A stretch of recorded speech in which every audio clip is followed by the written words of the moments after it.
Hi guys, so it's been a jiffy.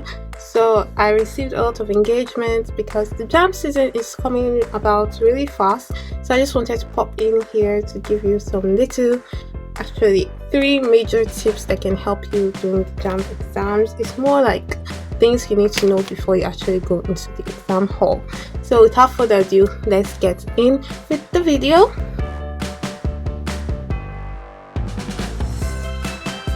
So the number one thing I want you to know is that jamb is not hard, like at all. It is not hard. There is a lot of hype around the exam for obvious reasons, because it's kind of a defining factor in your life in relation to the fact that you want to follow the higher education route of life. So yeah, it is a defining factor, it's a defining examination, but actually it's not as hard as it's projected to be. The mistake people make is that they're projecting its importance, not its difficulty or its level of difficulty. And this is one thing that I personally didn't know going into the exam hall. I had this mindset that it was going to be really difficult, and honestly the past questions did not help me out. The past questions, especially for physics, really scared me. Like I was like, will I ever be able to do this in the time given, or will I even be able to find the answer and calculate everything?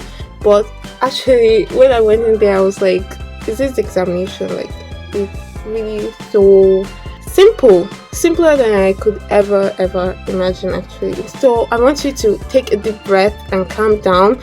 You have prepared for this examination. The only thing that can stop you from getting the high marks that you deserve is the state of your mind. And why I'm telling you this is that you have to have a positive mindset, because if your mind is telling you it's hard, believe me, even if it's simple, even if you've treated the entire past question and you've treated the questions you're asked, it will still seem hard to you because your mind is already fixed on it being difficult. So get rid of that mindset, because you can do this and it's simple. You've prepared for this and you're ready to write this exam and come out with a very great score. So moving on to number 2.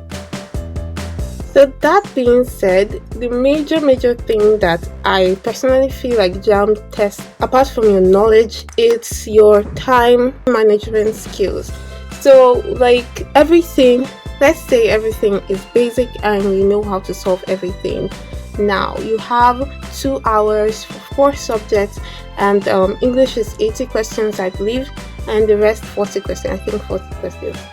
So especially when, in fact, in no circumstances, like, your time management skills are what is being tested. So you have to have proper time management skills. And I know it's not something you can snap a finger.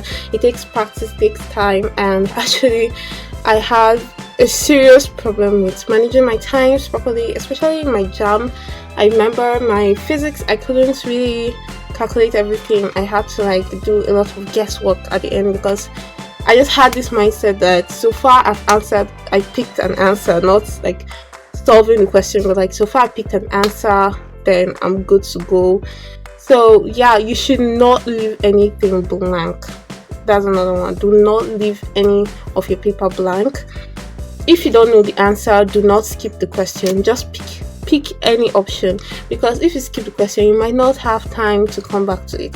So pick an option and you can simply write down the number of the question that you don't know, so that you can, when you're done and you have extra time, you can know exactly what you're coming back to. So you can just go back directly to that question and you don't have to waste time like going back to the ones you know.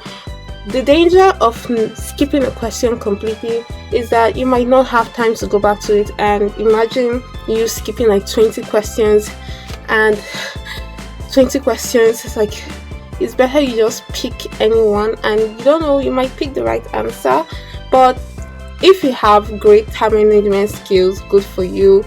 You can totally finish this exam. I can go back like 3 to 4 times and check your answers to be sure you're correct, and that's really great for you. But if you don't, maybe you see that you can't really solve this question, or you feel like you can solve it but it's going to take a little more time, I feel like you should quickly solve it, or just skip it and come back to the question when you have more time.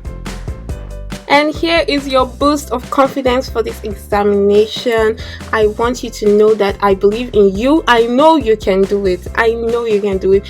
I know that there is absolutely no way you feel 100% ready, and if you do, that's really great. But if you don't, believe me, you have worked well enough. Like, it's okay.